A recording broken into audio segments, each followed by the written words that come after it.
Bienvenue sur l'entreprise de demain, le podcast qui porte la voix des pionniers qui œuvrent à une entreprise conjuguant humain, impact et performance. Le podcast qui inspire les DRH, les dirigeants, les managers, qui leur donne envie et les clés pour agir. Je suis Delphine Zanelli, conférencière, formatrice et facilitatrice. Mon métier, faire de vos managers des leaders qui libèrent le potentiel de leurs équipes et stimulent la croissance de leur entreprise. Ce podcast n'est pas un mode d'emploi. Mon ambition, ici, est de poser les vrais sujets, ceux qui vous questionnent au quotidien, de les aborder avec des profils d'invités variés, d'apporter un regard nuancé et de proposer des clés d'action très concrètes. Libre à vous d'y piocher ce qui vous inspire et qui fait écho avec les problématiques que vous rencontrez dans le contexte de votre entreprise, pour faire de vos managers des leaders ou devenir le leader que vous voulez être.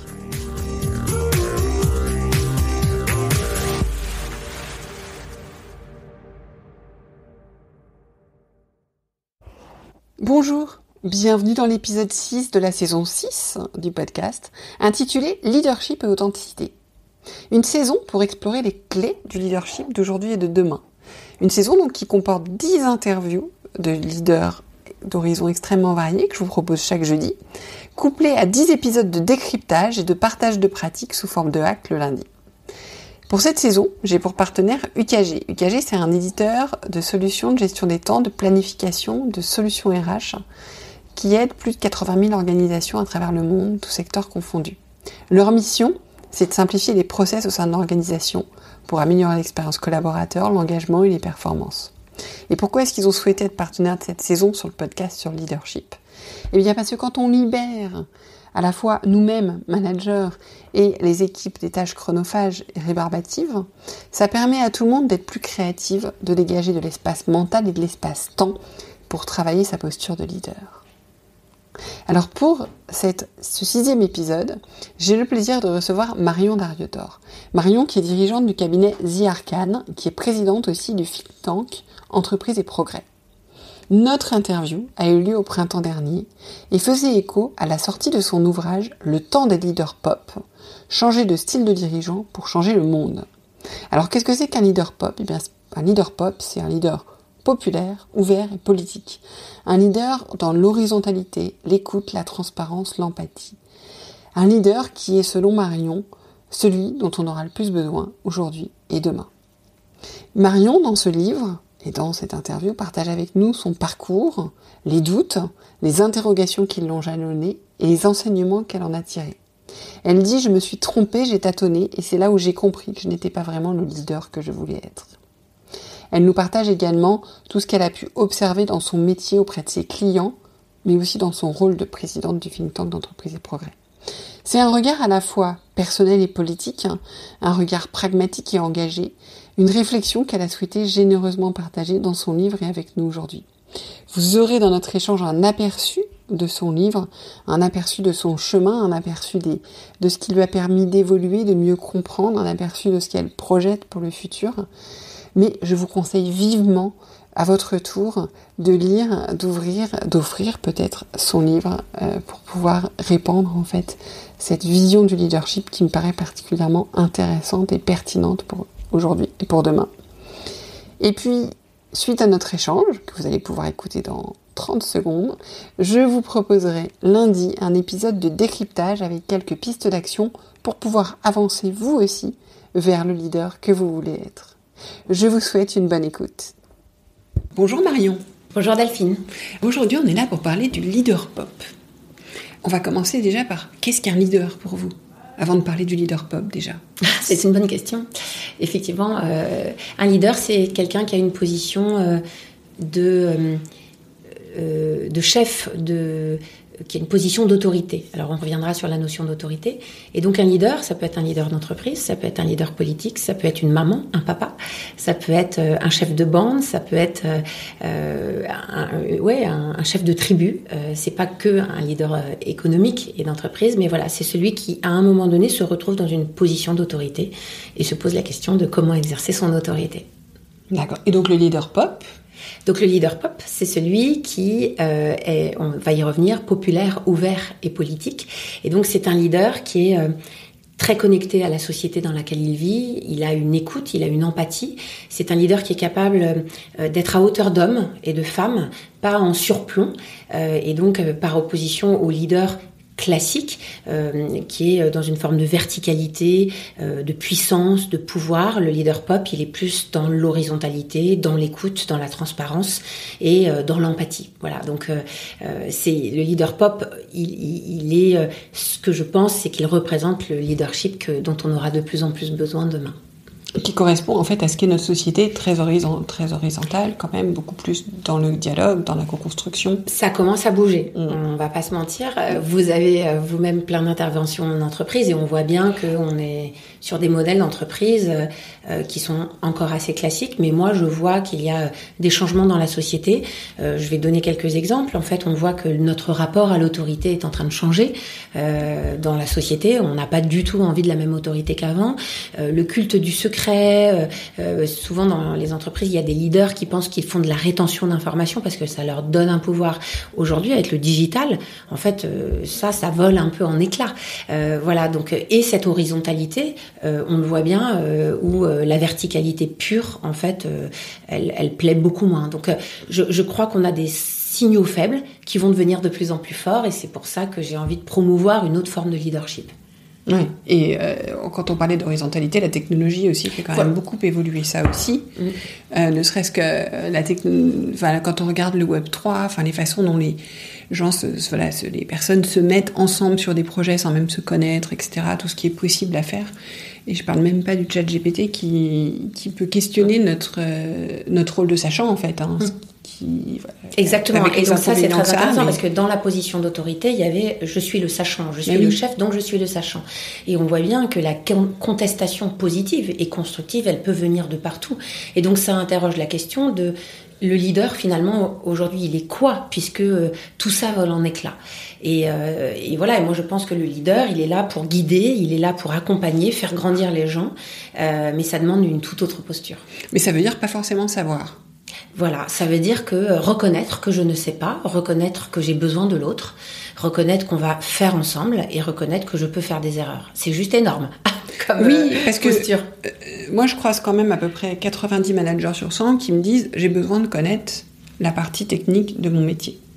Je croise des managers qui ont été mis sur des départements dont ils ne connaissent pas l'expertise, qui me disent il faut que je sépare mon temps entre ma formation à l'expertise et ma montée en puissance sur mon management. Moi, je me dis que alors, je pense que quand même le manager doit avoir un minimum de connaissances techniques et du métier, parce que sinon, il y a quand même moins de respect, je trouve, moins de légitimité dans l'exercice de son leadership. En revanche, comment un manager peut-il tout savoir ? Enfin, c'est vertigineux. Moi, je mets au défi de... Voilà. Et donc, d'ailleurs, il faut peut-être accepter de faire des choix, de ne pas tout savoir et de faire confiance à l'intelligence collective et à l'intelligence individuelle pour dire ce que tu m'apportes, qu'est-ce que j'en fais. Et je pense que le leader, c'est ça. C'est qu'il est capable de prendre le contenu et l'expertise de plein de gens et c'est parce qu'il va faire le lien entre ses expertises, entre ses compétences qu'il va pouvoir affirmer un leadership constructif. Mais ça change un peu les choses. C'est pas savoir et c'est pas dominer une expertise. Mais d'ailleurs, vous dites, je dévoile la fin du livre, mais vous dites que le leader, on comprend quand on lit tout, donc il faut tout lire, mais que le leader fait vibrer l'esprit et qu'en fait, il voit l'entreprise comme un cerveau collectif. Donc on est bien dans cette notion. On est exactement dans cette notion, c'est-à-dire que dans un cerveau, il y a plusieurs cases, il y a plusieurs neurones, et comment on pourrait se contenter d'un seul cerveau ? Quel dommage d'ailleurs. En fait, c'est ça. Du coup, moi, je crois beaucoup à cette façon de gouverner et de diriger, entre guillemets. Diriger, j'aime pas trop le mot, mais bon, qui soit vraiment, connecté à chacun et capable de faire grandir le talent de chacun. Mais ça suppose de revoir sa position et d'accepter de ne pas tout savoir. Et on commence par quoi pour revoir sa position ? Alors, ça, c'est une grande question, parce que je pense que ce que je décris dans le livre avec ce pop leadership, c'est que je pense que c'est un chemin. C'est-à-dire que le pop leadership, pour moi, c'est pas un concept. C'est une idée, c'est un mouvement qui est d'abord un mouvement interne, et personnel. C'est-à-dire que pour être un pop leader, il faut déjà se dire que est-ce que mon leadership correspond encore à la société dans laquelle j'évolue et est adapté aux gens que j'encadre. Déjà, il faut se poser la question. Il y a plein de leaders qui ne se posent pas la question. Voilà. Et donc, à un moment donné, c'est intéressant que les leaders se posent la question. Donc, il y a une forme de conscientisation. Après, il y a une forme d'introspection. Est-ce que moi, mon leadership, mon style de leadership est adapté à la société et aux attentes de la personne qui est en face de moi? Et comment je peux faire pour plus engager cette personne et m'adapter à elle? Donc, ça demande une petite introspection. C'est pour ça que je parle d'un chemin personnel, parce que je suis assez convaincue que si on ne fait pas cette petite introspection et si on ne s'interroge pas sur son style, c'est un peu difficile de faire évoluer son leadership. Son style et ses envies? Aussi, peut-être que, et ça c'est un bon point, il y a des leaders qui n'auront peut-être pas envie de leader autrement. Ils pourront rester dans cette position de sachant, d'autorité, de surplomb, et ils n'auront pas envie de changer. Je le respecte parce que c'est difficile de changer. C'est difficile de changer. Moi, j'ai réussi à changer parce que j'ai fait des erreurs, je me suis trompée, j'ai tâtonné, et c'est là où j'ai compris que finalement le leader que j'étais devenue n'était pas le leader que je voulais vraiment être. Mais si vous n'avez pas ce parcours perso, peut-être qu'on n'arrive pas à cette conclusion, quoi. Et dans l'autre sens, vous pouvez penser que vous n'avez pas envie parce que vous êtes sur des anciennes convictions que vous portez depuis des années, que pour être un bon leader, il faut être chef dans le sens à l'ancienne, et que c'est très compliqué, mais qu'en fait, votre envie profonde, quand on va la chercher, elle est plutôt de travailler différemment. Donc en fait, c'est pour ça que je disais aussi votre envie, parce que finalement, c'est intéressant d'aller gratter derrière pour voir quelle est vraiment l'envie profonde aussi. Oui. Ça, en tout cas, oui, je suis complètement d'accord. Il faut, s'il n'y a pas d'envie, il n'y a pas de transformation de son leadership. Parce que le leadership, c'est dur. Oui. C'est pas tout rose. Je trouve que c'est dur le leadership. On va pas se mentir, quoi. Même les leaders les plus brillants, ils se posent plein de questions. Moi, j'ai la chance dans mon métier de rencontrer plein de leaders ultra inspirants, ultra forts. Et je peux vous assurer que ça soit le leader de PME, d'ETI, d'une association, d'une fondation ou d'un groupe du CAC 40, il y a énormément d'humilité de la part de ces gens-là.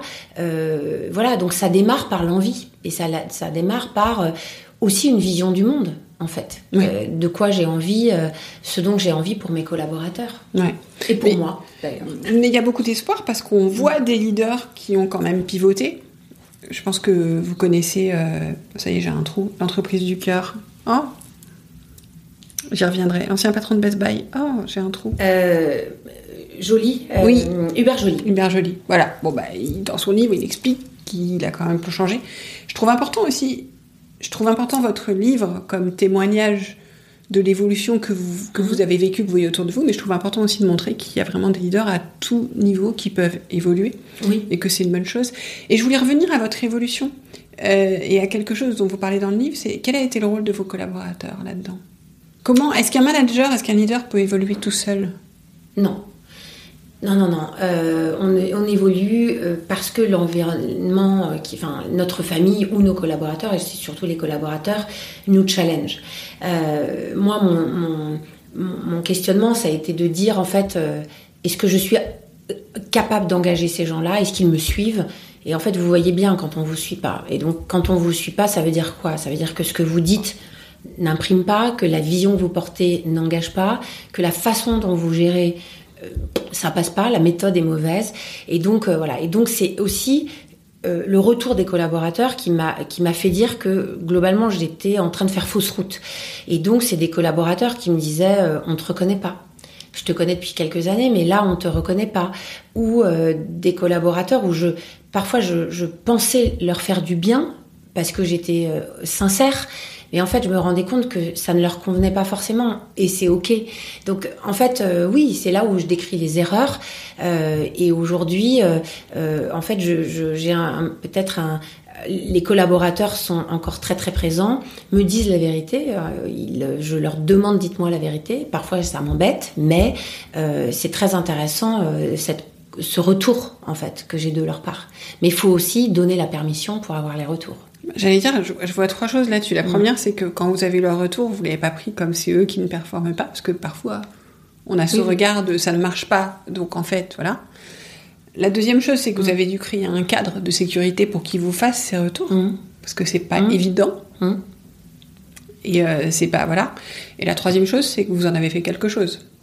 Donc en fait, je joue à ces 3 points, c'est-à-dire se dire d'abord, peut-être que avant de me demander s'ils sont pas performants, d'abord me demander si moi il n'y a pas quelque chose à faire évoluer. La deuxième, c'est créer ce cadre de sécurité qui est fondamental. Et la troisième, effectivement, d'en faire quelque chose et de leur montrer, ce que c'est. Et vous parlez de ce cadre dans le livre. Oui. Vous avez testé différents formats d'entreprise. Oui, j'ai testé différents formats d'entreprise. C'est-à-dire que, effectivement, j'ai eu un management très entrepreneurial d'abord, puis après, dans un cadre d'un grand groupe américain, j'ai eu un management beaucoup plus top-down, classique et descendant, parce que on me demandait d'appliquer des standards managériaux d'un système, voilà. Et puis, j'ai trouvé que ça ne me convenait pas, donc je suis partie en Inde en essayant de trouver d'autres inspirations. Je suis revenue avec l'envie d'appliquer le modèle de l'entreprise libérée d'Isaac Getz, où c'est quand même assez extrême et vous, en gros, pétez tous les cadres. Et là, ça a été un échec, puisqu'en fait, les gens me disaient « Mais Marion, on a besoin d'un chef, on a besoin d'un cadre. Là, tu vas trop loin. » Et c'est vrai que j'étais allée beaucoup trop loin. Et puis, je suis arrivée à un modèle plus équilibré, qui est le modèle aussi que j'ai aujourd'hui, qui est une entreprise libératoire. C'est-à-dire comment je fixe un cadre, mais je peux être libre dans mon cadre.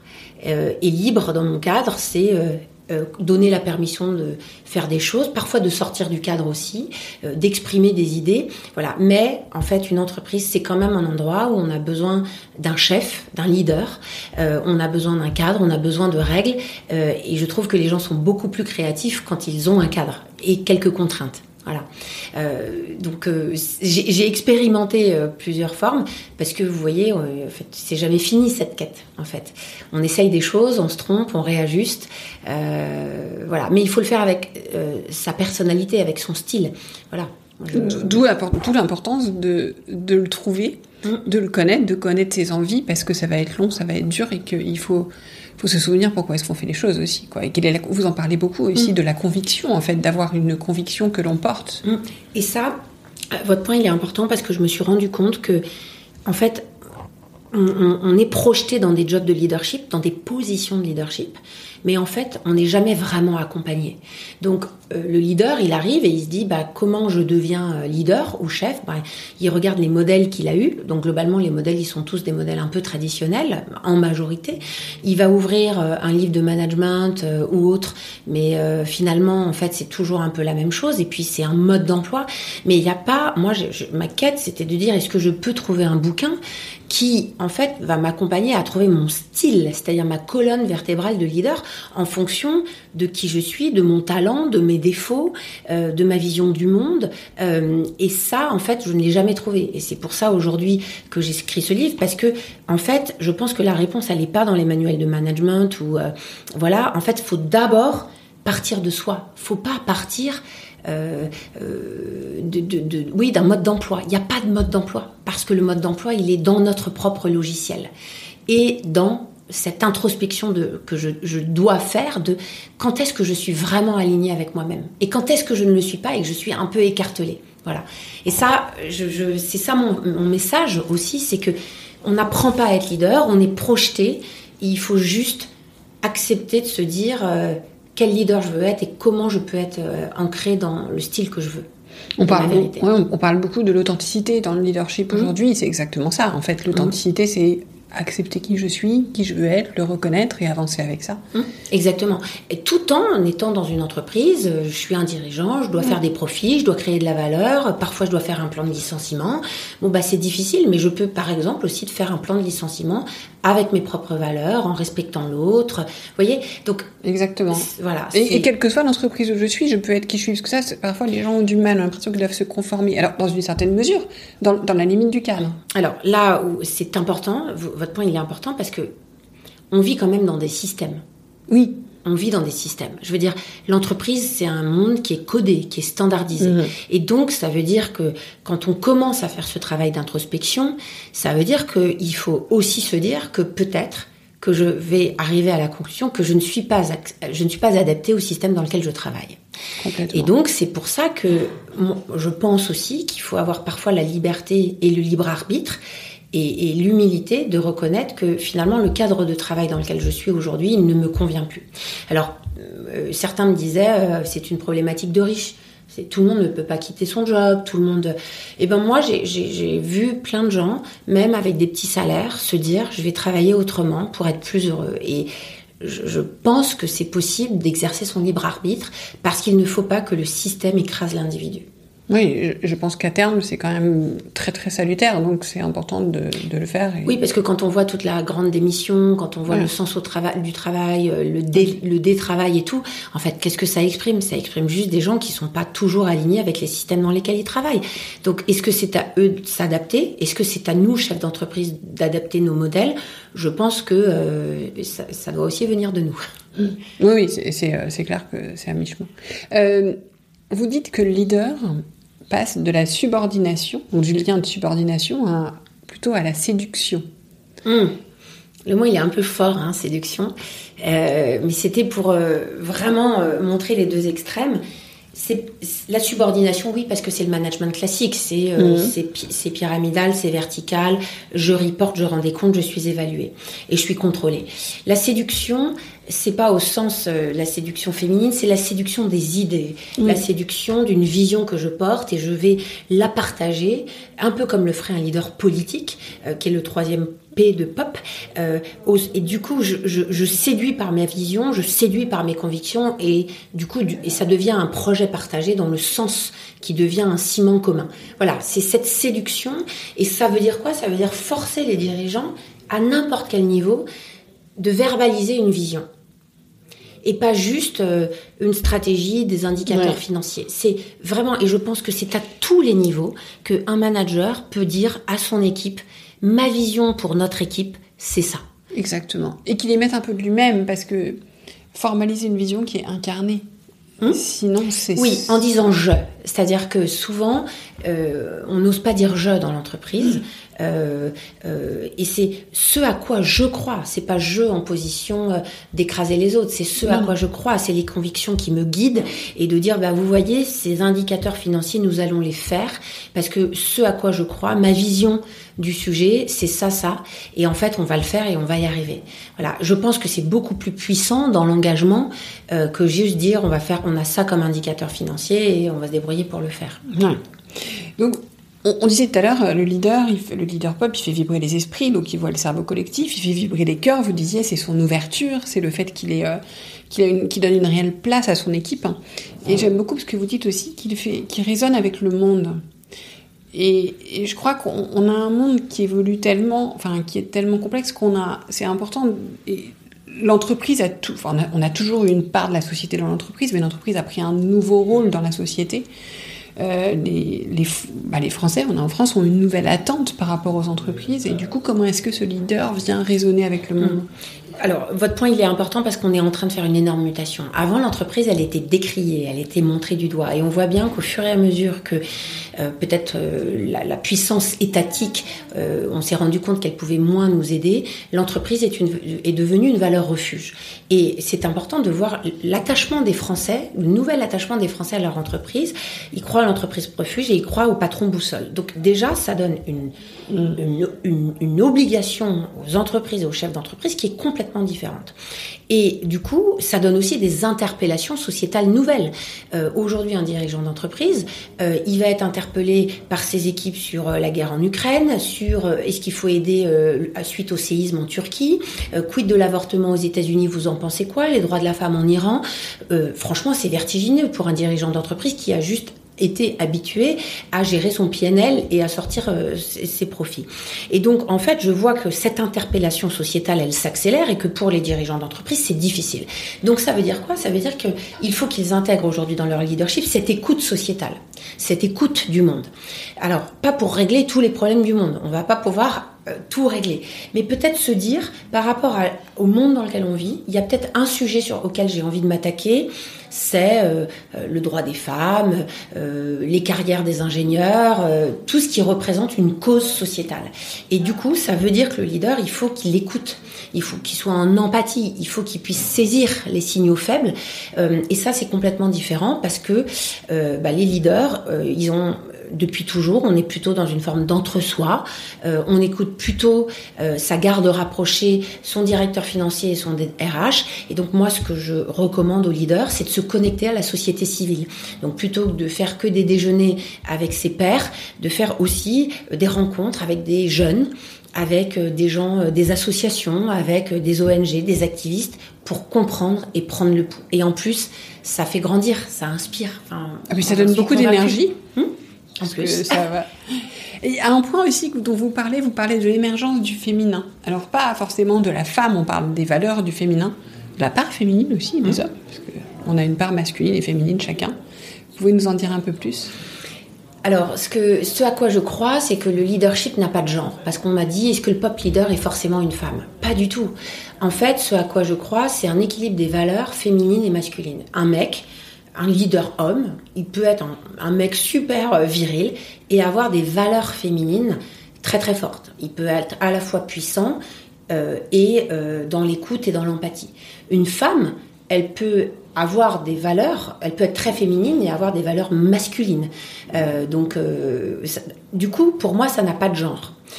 Je pense que le leader doit travailler à l'équilibre, parce que déjà, les situations, elles sont différentes. Parfois, vous devez arbitrer, trancher, et donc ça demande d'être dans le masculin.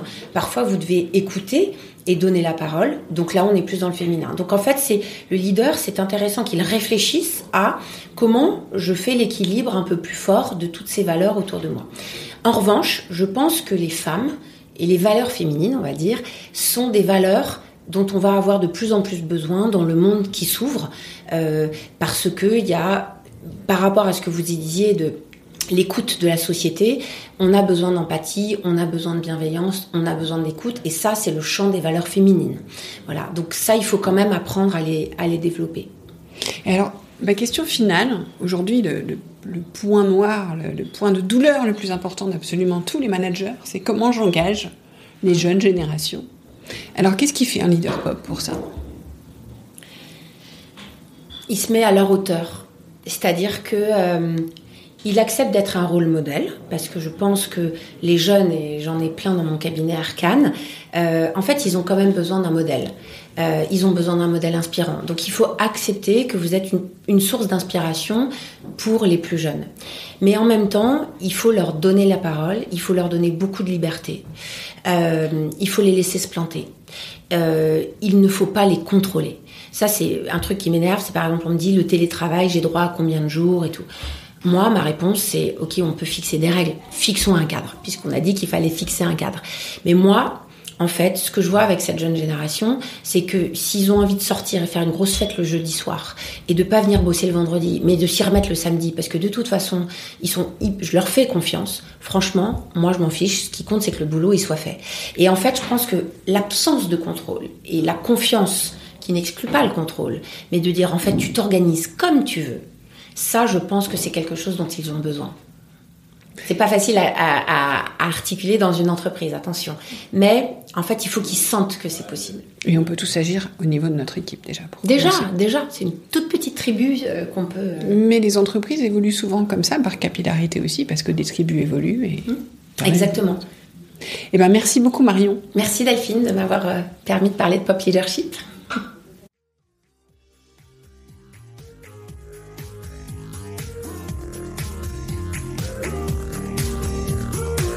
Merci de nous avoir écoutés jusqu'au bout.